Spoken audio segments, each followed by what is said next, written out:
This is Eric Brayman. I'm interviewing C. Paul Cronin. It's Thursday, January 12th at 6:30, and we're going to start our interview now. When was your birthday? My birthday is 10/25, 10/15/25.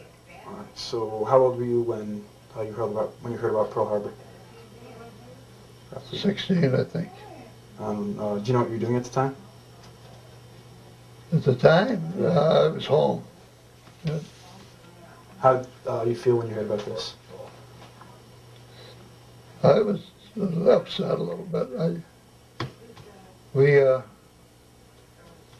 talked about it a lot, but Like, how did other people feel besides? most people were angry at the Japanese. Yeah. Is that what pressed you to join the military, or Huh? what encouraged you to join the military? The draft. The draft? That'll do it. When did you enter the Navy?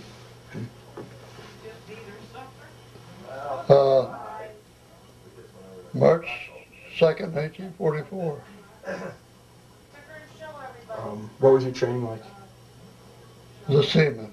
Seaman? So what kind of training did you have to do? Like to become a seaman? Rope tying, knot tying, ropes, swabbing decks, shooting guns. And what was your main job once you were officially? I was aboard the USS Astoria, and I was in the aft deck, 2nd Division.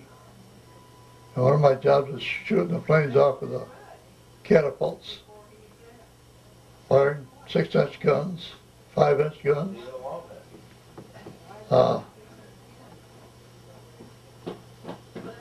Stuff like that. But we were out there for 2 years. Stopped in Hawaii on the way out. Stopped in Hawaii on the way back.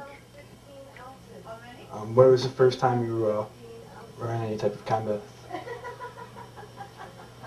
She's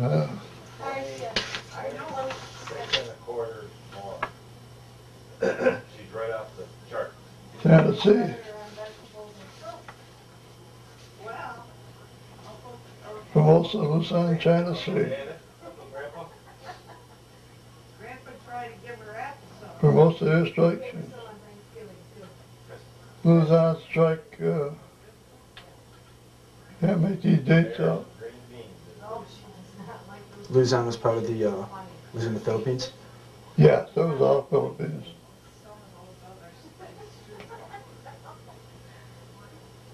Saigon, China Coast, Formosa strike,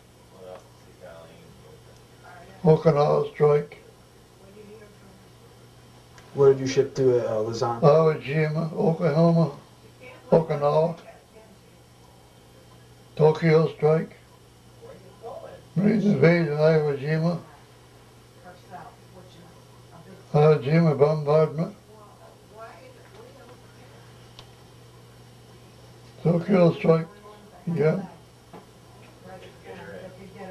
and Okinawa campaign. What was Luzon like? What'd you do there? Well, all of them were the same for me. I was in the turret, I was in the 6-inch turret, and I was in the bottom of the turret, and I put 6-inch shells in the carrier the bottom up to the main deck, or main turret, where they put the stuff in the shell with a gun and shot the 6 inches off. So you probably couldn't see like where your shells actually I couldn't went. see much. So all you did was load the gun. Just put the shell in the carrier going up, and up it went. So what was it like in there, like while you were firing?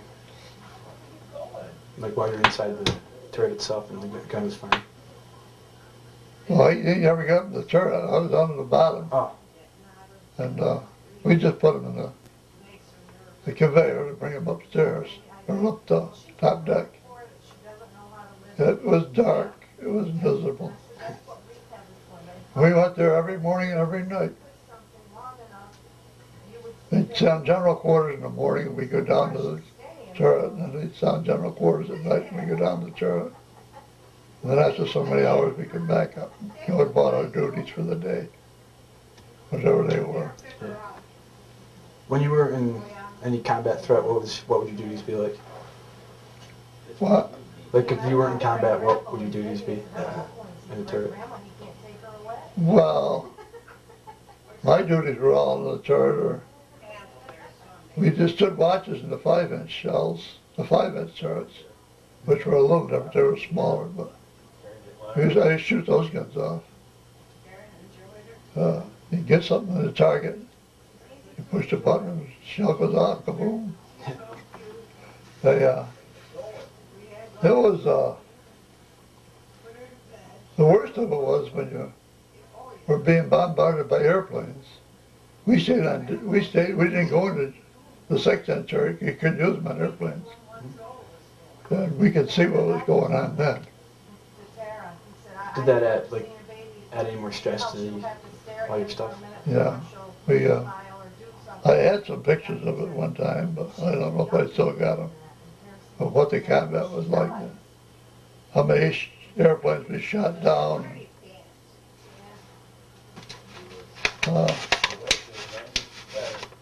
They dropped a bomb at us, close to us, right in the front hull. And it sprung the hulls, and we had to put a few hatches down in there to keep the water contained and then into the ship. Never got it fixed till we come back to San Francisco. Ah, that must have been a rush. Kind of scary. Yeah.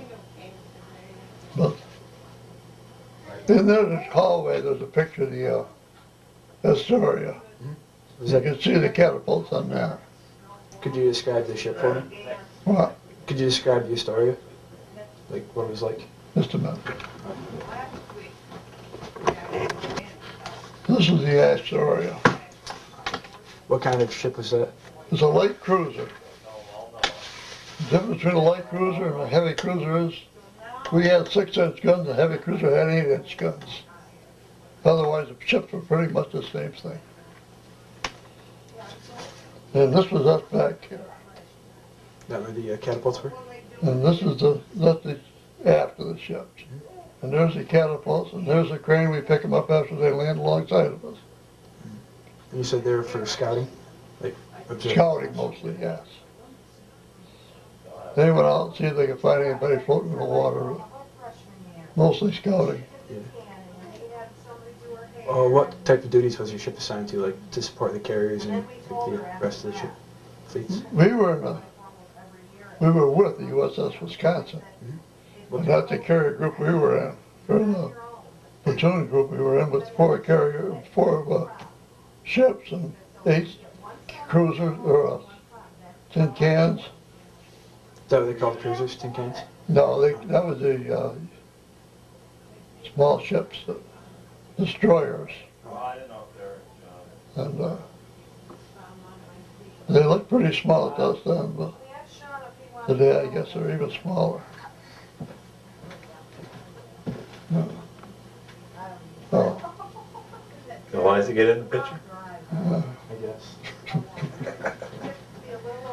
Yeah, this is the. I don't know if I have any. I had some pictures of the Yeah, that's good. airstrikes, but I don't see any here right now. There's my ribbons. You said you're at Okinawa too? Yes, You said you bombarded the island? yes. What was that like, the constant bombardment? The bombardment Yeah. to us, we still just shot the shells off. But when we come up after they postponed the bombardment for us, we were there for 2 days bombardment. The deck would be covered with shells, 6-inch shells. Hardly walk across the deck. But I don't know if we did, how much damage we really did. Because when the Marines went ashore, Yeah. they still had a lot of fighting to do. When you were, like, during campaigns, did they let you know, like, where you're going, like, where you're heading and stuff? Not until we got there. In fact, a couple of those letters there, they still, when I had them, when I came home, they still said classified. The material was not published, 4 letters. It was classified information. While you were writing home, so you couldn't really like tell your family where you were? They were all censored. Don't make any difference what you said. They crossed out what they want. Yeah. How did your family like deal with not knowing where you were and everything? I don't know. They never said much about it. They had my brother and my sister there too. And he was over in Europe. He was in combat. What was he in? Like what?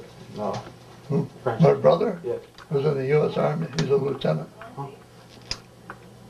He got the Silver Star.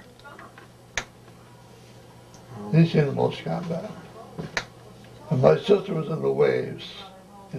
Marion. What were the waves? They were the women who were in the United States Navy. Oh. That's why they call them Waves. Yeah. You said you went to Iwo Jima too. Is that pretty much the same deal as the Okinawa campaign was? Yes. No bombardment? Yeah, all bombardment. And, well, even Tokyo Bay was bombardment. Went up in Tokyo Bay and shot shells off for a long time and then got out. At what point was this? Was this like late in the war when you went to Tokyo? Yeah. Or was this just a surprise raid? It was either late 45 or early 40s. It was late 45. You said you were on the deck while kamikazes hit the USS... Franklin, wasn't it? Yeah, Pretty sure. Franklin, the Bunker Hill. Yeah, Can you Franklin. describe that? Yeah, I saw it hit the Franklin. Yeah. It was a pretty big explosion. They killed a lot of people, but they got the ship stayed floating. Yeah. How would your, like, you and the other guys on your ship feel about kamikazes as opposed to, like, regular fighters? Well, they were, that's all we really saw was a lot of kamikazes. Because they were trying to get to the carrier, and it was our job to stop them from getting to the carrier by shooting them down. That's what we did, mostly when they were coming after the carriers or other ships, we tried to shoot them down. Our 40 millimeters did most of that. But you fired at them with 5-inch shells too, you said? At the... Not during the combat, I didn't fire the 5-inch guns. I fired the 5-inch guns. I was on watch. If something happened, I'd fire them off. But they were radar control too. Oh. They'd point them, and we'd elevate the guns or lower them wherever they tell us to, and then we'd shoot them off. What'd you do when, like, you weren't on duty or you weren't on watch, like, no combat, like what you did to pass the time? I was on watch. I was a helmsman. You steer the ship. Oh. And that was 4 hours, and 8 hours off and 4 hours on. How did you steer the ship? How did that work? They had a big wheel in it. Just like a car steering wheel, kind of? So it's called a helm, or helmsman, a helm. It was just a big wheel, and you turn it and it moved the rudder. And you'd be on for 1 hour, and another guy'd be on for an hour. We'd do that for 2 hours apiece, and that was a 4-hour watch. And you had 4-hour watches twice a day in a 24-hour period. So in one way or another, you always had something to do, like you never had any downtime? You know, well, no, yeah, because if you were off watch, you weren't sleeping, you were swabbing the decks or doing some cleaning like that. So that always kept you busy? Yeah. So, Had the catapults, we had to keep them up. Used to, I was on the catapult now, there's a man, Seaman on the back, and he'd shoot it. And I'd stand out on the deck and hold my fingers up, and then when it was ready to shoot him, I put my come down and was telling them it was all right to shoot them, and they'd shoot them off. But there was an officer there telling us what to do. Then we do one, and the other guy do the other on the other side.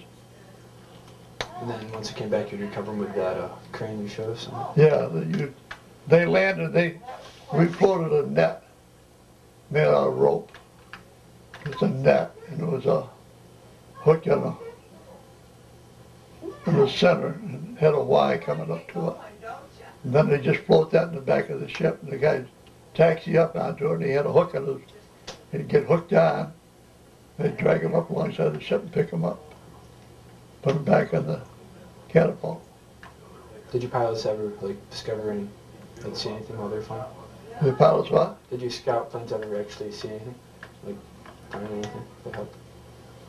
They didn't have guns, and they never said anything about being fired at. Did they actually do any reconnaissance that showed up? No.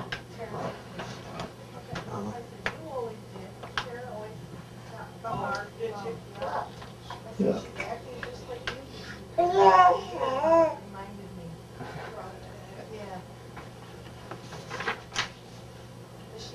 Looking back, would you see World War II as a defining moment in your life?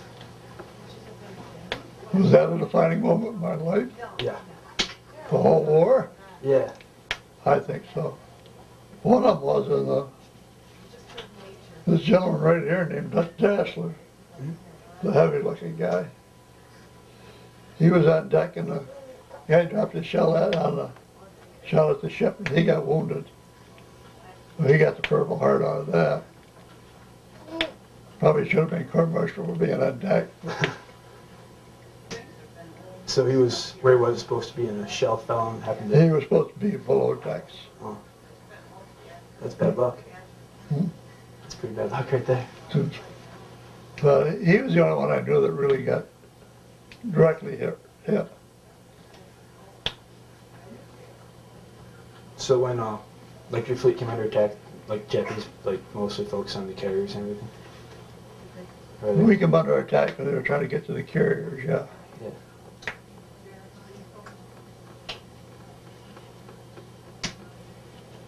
What was, did you form any, friendships while you were in the Navy? What? What were your friends like in the Navy? Anyone that you... Well, there was a bunch of them right there. That's the group we all hung around together. Did you all have similar jobs, Most of these people were in the same 2nd Division, same as I was. Mm-hmm. We didn't, there was a sailor in the 1st Division up there, the head of the deck, to the bow of the boat, and he was from Glens Falls. He was a man named Riley. And, I never knew him before. In fact, I found a post-star in the quarters one day, the bunk quarters. And so I asked where it came from, and that's where I met Jack. That's how I found out Jack Riley was aboard the ship. I never met the man before. I've met him a lot since. He's dead now. A lot of them are dead now. Yeah, that's why we're one of the points of the class. Yeah. Yeah. How did you feel about the use of atomic force against Japan? Good. Good? Yeah. Glad I dropped it. What would you say to people who think it was bad? Huh? What would you say to people who are against the use of the bomb? People, well, they weren't there. They don't know what it's like to sit there in that damn water and get shot at. You can't get away. Like I said, they sprung that deck out of that place in the hull. If it had been a little bit more, we'd have went down. Well, I was glad to get out of there. Yeah. Where were you when you found out about the VE Day? Victory in Europe Day? Same as any other day. We were aboard ship and they announced it. But we still went to general quarters every morning, general quarters every night, because they always figured that the Japanese might not know it's over with. So we stayed like that until we got back to Hawaii. So there was really no like change in the feeling on board after you found out about the defeat of the Nazis. The defeat of the Nazis, we didn't do anything with that. We just kept fighting because that was a different division. How about when you found out about Japan surrender? Where were you? We were aboard the ship, and they announced it. But they said we had to continue to do our quarters, general quarters, man our guns and all that stuff. You still feel relieved by it? They were always afraid that somebody wouldn't know about it, or somebody wouldn't care about it and still shoot. Yeah. Like you hear about those guys that like 40 years later are still on islands. Yeah. They still found Japanese, but I don't know of anybody that really got hurt. Then when they had the surrender arm in Missouri, that's when they relieved us something. They didn't have to fight so much. Where were you during the surrender?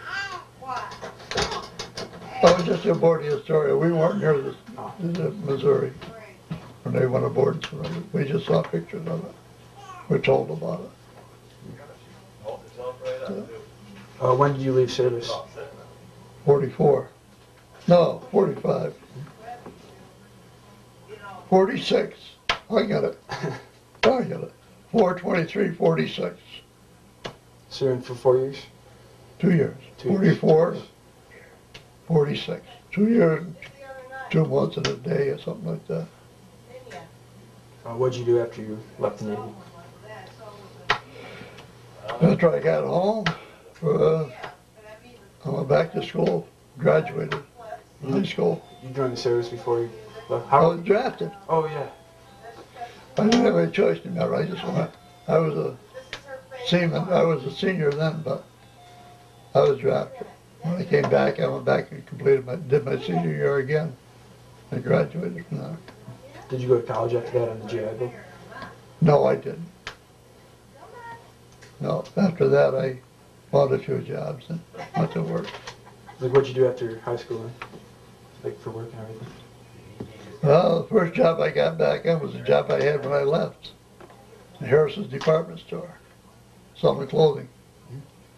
And then I went to David's shoe store selling shoes. And the Harrison's, or Hill's shoe store selling shoes. Then I got a job at the Marionette Paper Company. Stayed there for 35 years and retired. When did you get married? Korean War Day. What's that? The Korean War Day. Oh. June 25th, 1950. That one I remember. Yeah. Did you have any kids? Have a family? Yeah, I have 4. 2 girls and 2 boys. And now you're a grandfather? Great-grandfather even? Great-grandfather now. 7 grandchildren and 1 great-grandchild. How do you feel about the Japanese people today? Today, it's not as bad as I used to. But I still won't buy a Japanese car. Yeah. We were reading in class of the guy who dropped the first bomb. Actually drives a Toyota now. It could be. People have different feelings.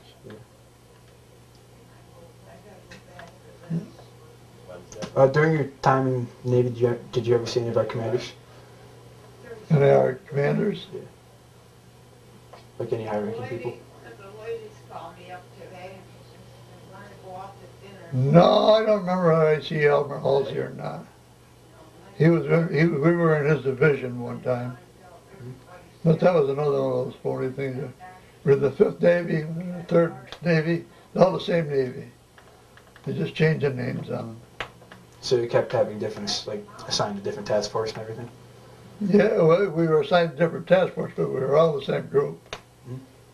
Still. The worst one we had a sucker cruiser. And we had to go replace it. And we had to go through the open sea as fast as we could go. And that thing shook and shimmered and shit. We really moved that time. But there was no protection around, so you were a little scared. In one of the letters you showed me, it said something about the typhoon of Luzon or something.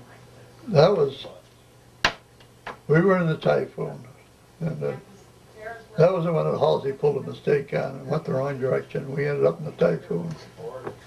And I was a helmsman at the time. So you're on deck for that? Huh? So you're on deck for that? Well, helmsman was inside, way up in the top of the ship. And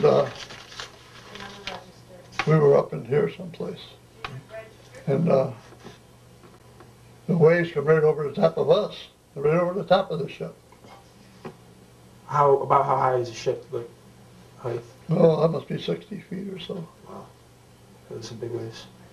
The captain went out on the deck, went out the walkway out here. He got drowned and he came right back in again. He didn't stay out there very long after that. He thought he wanted to see more, but he didn't want to see that much. And then we had a second class boatswain's mate. And he disappeared one night.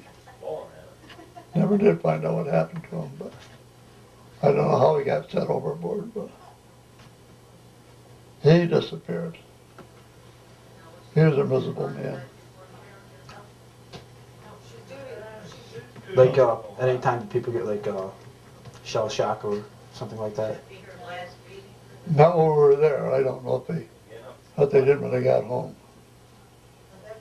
But we came home to Mare Island in San Francisco and they repaired the ship. And then we went back to Hawaii, picked up some sailors, or army men, and brought them home we brought them home to Long Beach, which is near Los Angeles.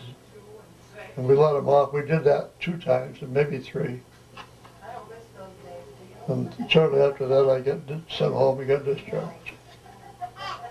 When we came back, we were the second people to get leave. It was half the ship went the first time, and the other half went the second time. And I flew back aboard the Flying Tigers cargo planes. And there was 5 of us, 5 planes, filled right up with sailors. When I came back, there was only one. Didn't see anymore. When I got back, I asked them, I said, what happened to the other planes? They said, they all crashed. Well, they were making deliveries. Nobody from the ship was aboard them. But, oh, they lost all them. 4 out of 5 planes? Yeah. All full of sailors? Wow. I don't know if they lost people, but they lost all 4 planes. When you said you were getting the ship repaired, is that after the bomb and you had to shut all those hatches? Well, I didn't, but they all have handles on them. And they're all watertight when you shut them. Just shut the door and pull the levers. That's a control division there, damage control. And they had to go do that. And they know how to do it. They were trained to do that stuff. So. What were the sleeping quarters like on the ship? Like the Hudson quarters? We had 3 bunks to a row, one on top of the other. And they were just big quarters, a big hole. We were there. There was no separate rooms or anything else like that. We all had a locker, a small locker for our clothes. And there was a head out to one side. And for showers, we had to go up to the middle of the ship. Where in the ship were the sleeping quarters? We were back here, right down there in the first deck, below the main deck. Was it hard to sleep? How did I sleep? Yeah. So slept. You were tired enough to sleep. You didn't have time to think about anything. When we used to do the 4 to 12 watch, 4 at night till 12 in the 12 at night till 4 in the morning. Then we could sleep in the afternoon for a few hours. Otherwise, your bunks were always up, hung up. You put them up on a hook. They were all on hooks, you just put them up and down like that. What was the food like? Institutional food, it was all right, you could eat it. We had a dentist aboard, we had doctors, and we had a sick bay, and we had a place where we could go down and get some candy, what they called geedunk, or an ice cream like mixture, but no milk or anything like that. So they took pretty good care of you? Hmm? They took pretty good care of you on board? Oh yeah, they kept us pretty good shape. Because we'd be in quarters down there, and we always got K rations. What were K rations like? Terrible, but they were eatable. Yeah. But we weren't as bad as the soldiers where they had to live off them. We just lived off for a day or two. How often were you like stuck with eating K rations, and how did that come about? That's where we were in combat or something. We had to stay below all that time because keep firing the guns. Or we were in quarters and we didn't know what was coming. We go to general quarters and we just stay there. What's general quarters? Everybody on the ship had a job to do. You got to go to those guns and stuff like that. And we had special minded, the helmsmen were a different group than the watch helmsmen. And, but they all had to go to a gun position or something like that. Or have general quarters. You said you're part of the 2nd Division? 2nd Division, yeah. 1st Division, 2nd Division, 3rd Division. The other side was 4th Division. What were like the differences between just position on the ship, or they all have different jobs to do? Because of where you were, they had different jobs to do, yeah. See, we were the only ones with the airplanes, the catapults. And they were the ones with the anchors. These guys had the other departments in there, they had things to do. But they had all the 5-inch turrets, there's a 5-inch turret. And the 40mm HACAC guns, they had those. Then the 20mm guns in the back of the ship. There's some up here in the front, and I think there's a couple in the center. The Marines handled them. So you had, like, how many men were on the ship total? Would you say? Well, about 600, or 5 to 600. And how many of those were Marines? How many what? How many of those were Marines? Oh, I don't know, maybe 50 or 60. They were their own little group. They never mingled with us. Oh. So they had like separate quarters and everything? They had their own military, Marine uniform and everything else, yes. You said the 40mm were for anti-aircraft? Yes, they were in the aircraft. HACAC, they call them. They go bang, bang, bang, bang. There'd be 4 guns in a turret. You shoot one at a time, really, but they're just as fast as you could shoot them. They all had tracer shells in them. And the planes, you could see the shells going right up. I think it was every 10th shell was a tracer shell, so you could follow where your shells were going. So you'd know how to move your gun and get it to the plane. What were like all the other like specific jobs for each gun? Huh? What were the specific jobs for each type of gun? Well, with all the uses for all the guns. Well, these guys just did deck work here, and then when they shot in general quarters, they'd go to their HACACs. Or like the other guns, like the 5 inchers and the 6 inchers and the 20mm. What were the specific like uses for each gun? Well, the 40mm were the main guns. The 20mm were smaller guns. And the 6 inches were bigger guns. You could get a 6-inch shell with 6-inch diameter. Which is what you did. Which is what you did. You loaded those.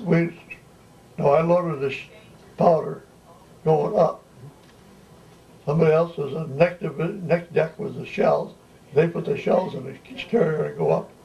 Then there was another group on the inside the turret itself, and they'd load them and shoot them. But that was pretty much radar controlled. They did have radar in those days. But I was one of the first crews aboard this ship. I had I owned a gangplank on that. But then after during the Falkland War there in Argentina, we had given the United States had let the ship go to Argentina. And the British sunk it during the war with the islands. How'd you feel about that? I didn't know about it for years. But, a little sad maybe. Did this kind of become like a home away from home for you? Or It did for, 2 years aboard it. It was, and all the fellas, I never really got together with anybody again after that. That's why I liked talking to Riley. He wasn't in the same division I was in, but he was through the Astoria too. See, that's the 90 right there, you can see it. Yep. What they call it, the Mighty 90? They call it the Mighty 90. That was somebody aboard the ship, one of the officers or something named it that. And then they had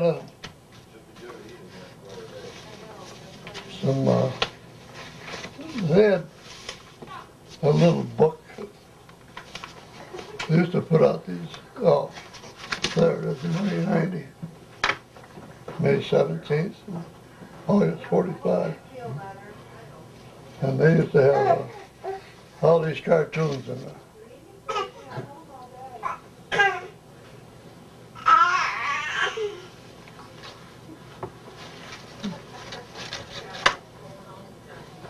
But you guys spend all their time doing this. One guy did all that stuff. Eliza wants to get on camera for a minute, Grandpa. She does, huh? So isn't she a beautiful young girl? Huh? We gotta get going. She's gonna be due to eat here pretty quick. What do you see? Well, you know Eric, don't you? Yeah, that's enough for the interview too. You know Eric. It's 7:07 and sit for the interview. I guess so.